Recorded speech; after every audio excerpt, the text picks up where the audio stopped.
Dave at Boston Bike Bits. Welcome to the mess I call my workshop.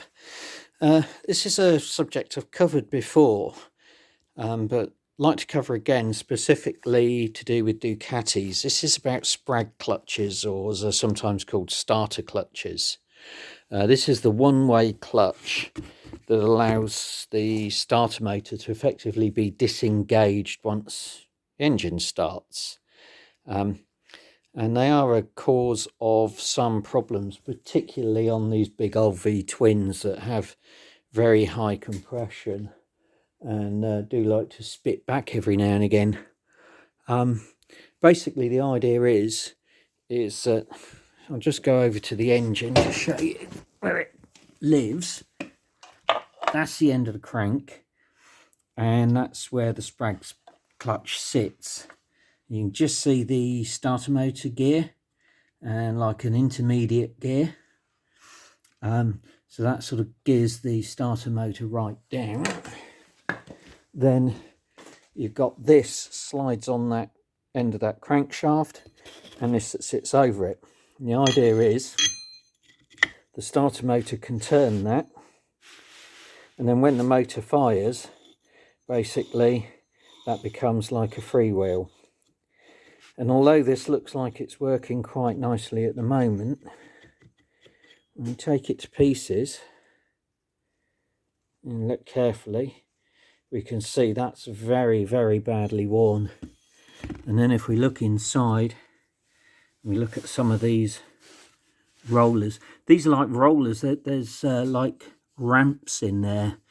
And what happens is when this starts to turn, those grip. Those are sort of like forced out by those ramps, and they grip.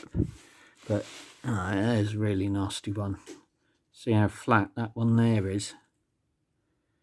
That is what is known as a knackered Sprag clutch. So the whole thing has got to be replaced. I mean, like I say, we can see that there. I haven't taken this off yet to see what the state of the other bearing surface is, but given what that looks like, I think we can guess. The thing unique to Ducatis, though, rather annoyingly, the way that this goes together, that goes on there, and then you've got this bearing that basically goes in there, and then you've got what's supposed to be a shim that lives over that. There's my shim. What used to be a nice flat and round, sort of about 15 thou thick shim, as you can see, is totally and absolutely mullered. A bit like me after eating 14 yogurts. That's supposed to live on there.